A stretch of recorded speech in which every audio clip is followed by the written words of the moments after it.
नमस्कार दोस्तों, जय माँ दुर्गा, जय माँ काली। रवि जी गुरु ज्ञान मार्ग में आप सबका स्वागत है दोस्तों। और कैसे हो दोस्तों? बढ़िया सब। दोस्तों, आज मैं आपके साथ आपकी हेल्थ के ऊपर बात करने आया हूँ कि कहते हैं ना, अगर हमारी हेल्थ सही है और हमारी जो स्पिरिचुअल लाइफ है, जर्नी है, अगर वो सही है तो सब कुछ सही है। कहने का भाव ये है, जैसे सबसे कीमती क्या होता है? सबसे कीमती कौन सी चीज़ होती है? सबसे कीमती हीरा होता है गहनों में देखा जाए। और उससे ज़्यादा कीमती क्या होता है? इंसान। और इंसान से ज़्यादा कीमती क्या होता है? उसकी आत्मा। ठीक है। और सबसे ज़्यादा जिसका कोई अंत नहीं है, वो जो आत्मा होती है, उसी के अंदर परमात्मा बसता है। तो दोस्तों, आज मैं जो आपके साथ बात करने जा रहा हूँ, ये खास करके उन लोगों के लिए है, उन शिष्यों के लिए है जो अपनी हेल्थ की ओर ध्यान नहीं देते, स्पिरिचुअल लाइफ के अंदर अपनी हेल्थ की ओर ध्यान नहीं देते और बाद में बीमार हो जाते हैं दोस्तों, बहुत ज़्यादा। और एक समय ऐसे आता है कि वो बीमारी में परेशान हो जाते हैं और उनको कोई भी रास्ता नहीं दिखता कि मैं क्या करूं क्या नहीं। क्योंकि दोस्तों, ये जो रास्ता है, इस रास्ते में कठिनाइयाँ बहुत है साधना मार्ग में। तो क्या होता है, जो हमारा ओरा होता है, ओरा में कहीं हमारे ऐसे वायु तत्व कीटाणु ऐसे आ जाते हैं जिससे हम बीमार पड़ जाते हैं, यानी कि नेगेटिविटी आ जाती है तो हम बीमार पड़ जाते हैं। फिर बाद में हम 10 से 15 दिन साधना करके फिर हम उसकी ओर ध्यान नहीं देते।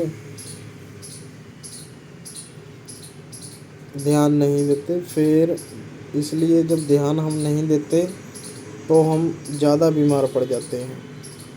तो दोस्तों, कहते हैं ना कि जैसे हमारा शरीर होता है, ये बीमार पड़ जाता है, हम दवाई खा लेते हैं। अगर हमें स्पिरिचुअल लाइफ में हम बीमार पड़ जाएं तो उसकी तो कोई दवाई भी नहीं होती दोस्तों। तो आप क्या करते हो? पैरासीटामोल, डॉक्टरों के पास जाते हो तो आपको इलाज नहीं होता।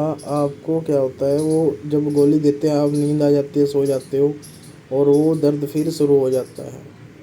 इसका क्या कारण है दोस्तों? इसका कारण यही है कि आपका ऑरा में नेगेटिविटी है, या कोई वायु तत्व ऐसे हैं जिससे आपका ऑरा थोड़ा सा ख़राब हो चुका है।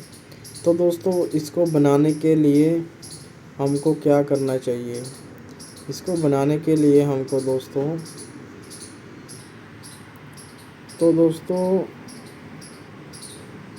कि जब ऑरा में वायु तत्व आ जाते हैं तो हम इतनी जल्दी ठीक नहीं होते और हम दवाई खाते रहते हैं। तो इसमें दोस्तों होता क्या है?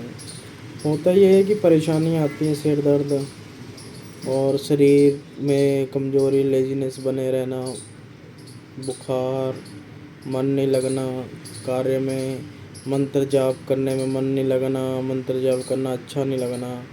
तो दोस्तों, जो गुरु वाले होते हैं, यानी कि जिन्होंने गुरु का नाम दम लिया होता है, यानी कि गुरु बनाया होता है, साधना ली होती है, और जिन्होंने गुरु बनाया होता है, साधना ली होती है, उनको तो 50 % आराम मिल जाता है, क्योंकि उनका गुरु उनको बता देता है।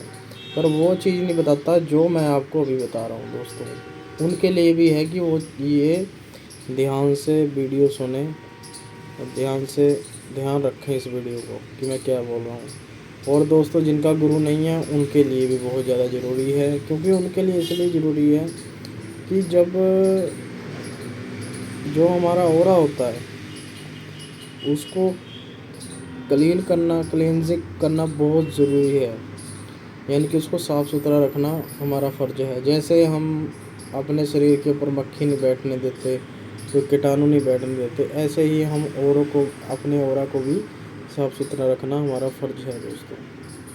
तो दोस्तों, जो ऑरा होता है हमारा, एक ऐसा ऑरा होता है कि कईयों का पॉजिटिव होता है, कईयों का नेगेटिव होता है। यानी कि जैसा इंसान अपनी लाइफ में कार्य करता रहता है अच्छे बुरे, उस हिसाब से उसका ऑरा बनता रहता है। और जो इंसान अपनी साधना मार्ग में होता है उनका वैसे ही ऑरा बनता है। जैसे लगा लो कोई किसी देवी को पूज रहा है तो उसका ऑरा रेड कलर का हो जाएगा।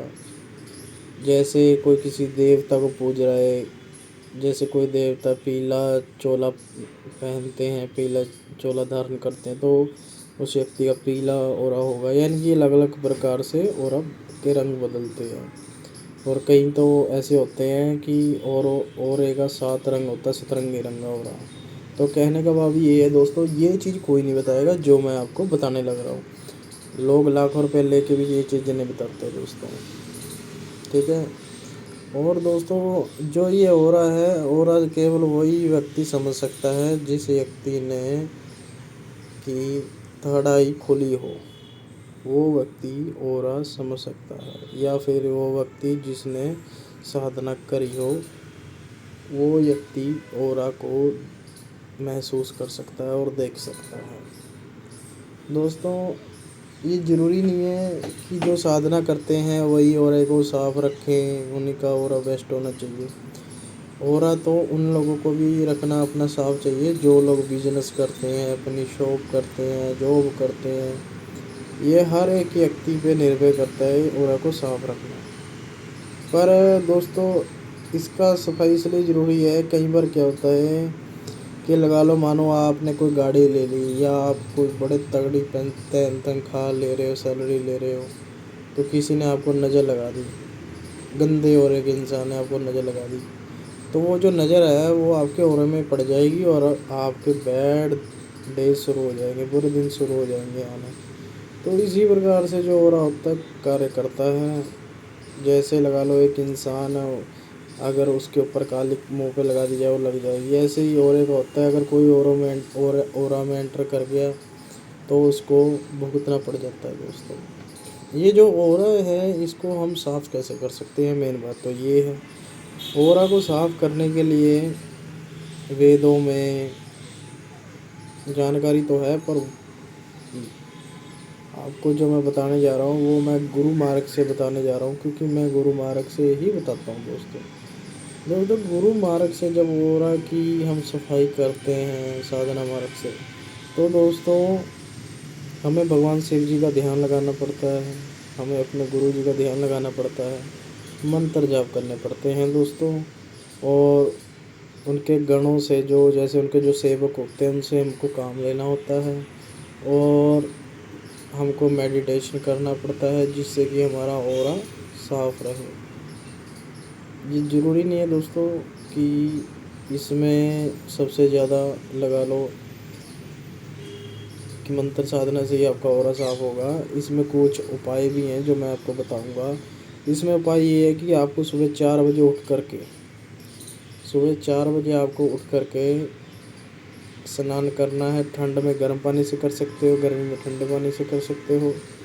तो आपको आधा घंटा मंत्र जाप करना पड़ेगा ओम नमः शिवाय ओम का।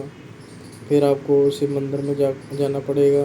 फिर आपको शिव मंदिर में जा कर के जल चढ़ाना पड़ेगा। जल चढ़ाने के बाद आपको वहाँ पे अपना एक स्थान देख लें जहाँ पे आप बैठ सकें। वहाँ पे बैठ के आपको 4 से 5 बजे के बीच बीच 5 बजे से पहले पहले आपको मंत्र जाप करना, ज़्यादा घंटा या 20 मिनट। उसका कोई ये नहीं है, 1 माला 2 माला 10 माला हो सके, कोई चक्कर नहीं। फिर जब 5 बज जाए, दिन चढ़ जाए पूरा, तो आपको क्या करना है, जो हरी घास होती है ना, हरी घास पे आपने चलना है। रुद्राक्ष की आपको हाथ में माला डालनी है और एक गले में डालनी है। तो रुद्राक्ष की माला को फेरते रहें और ओम नमः शिवाय ओम जपते रहें। आपको मात्र 11 दिन ये काम करना है।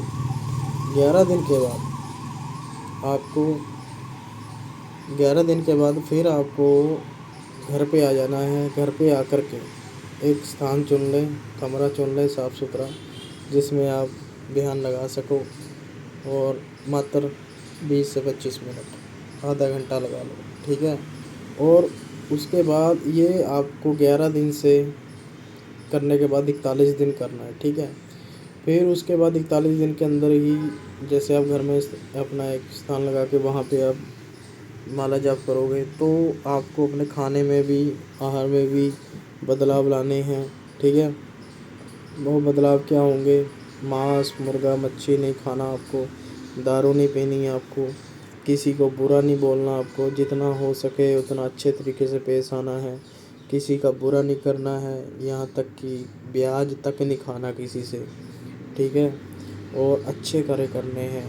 तो आप देखोगे कि रवि जी गुरु जी ने क्या कहा, यानी कि आपको मात्र 2 महीने के अंदर अंदर, 41 दिन के अंदर अंदर, 1.5 महीने के अंदर अंदर आपका ऑरा इतना साफ हो जाएगा, इतना साफ हो जाएगा। तो आपका जो गुस्से वाला बदलाव था, गुस्से वाला मन था, वो आराम से शांत होने लग जाएगा। हर व्यक्ति आपसे, आपके साथ प्यार से बात करेगा, चाहे आपकी वाइफ है, चाहे आपका दोस्त है, कोई भी हो, चाहे आपके हस्बैंड है। पर ध्यान रहे, इसमें खाने का भी परहेज होता है, जैसे मदिरा पान नहीं खाना पीना, सात्विक भोजन खाना है और अच्छे से बोलना है। ठीक है, और दोस्तों जो मेन बात है इसमें, मेन बात ये है कि एक समय या सुबह या शाम आपको अपने कुल देवी देवताओं की जोत लगानी है, जो आप लगाते आ रहे हो। ठीक है, और बड़ों का सम्मान करना है। ठीक है, छोटों की इज्जत करनी है और गृह क्लेश से बचना है दोस्तों। और ज़्यादा हो सके दान पुण्य करो, क्योंकि दोस्तों जो हमारा ऑरा है, यही एक ऐसी चीज़ है कि मरने के बाद भी हमारा ये पीछा नहीं छोड़ता। क्योंकि कहते हैं ना, अगर लगा लो हमारा मृत्यु तो तय है, वो तो होएगी होएगी, किसी की 100 साल में, किसी की 60 साल में। तो कहने का भाव ये है, जैसा हम ऑरा बनाएंगे वैसा ही अगले जन्म में हमको मिलेगा। जैसे जो साधु फकीर होते हैं अच्छे बड़े वाले, जिनको पैसों का कोई लालच नहीं होता, जंगलों में रहते हैं, साधना पूजा करते हैं, जब उनका अगले उसमें जन्म होता है ना, तो वो बड़े घरों में पैदा होते हैं। तो जैसे हमारे जैसे सोचते हैं कई इंसान, यार इसने क्या कर्म किए होंगे कि ये इतने बड़े घर में पैदा हुआ। तो दोस्तों कर्म नहीं होते, ये पिछले जन्म के जो कर्म होते हैं ना, वो ही हमको इस जन्म में मिल जाते हैं। जैसा हम करेंगे वैसा ही हम पाएंगे। ठीक है दोस्तों, आज के लिए इतना ही, फिर मिलते हैं। जय माँ दुर्गा, जय माँ काली, जय अपने गुरु पीरों की सदा ही जय जयकार।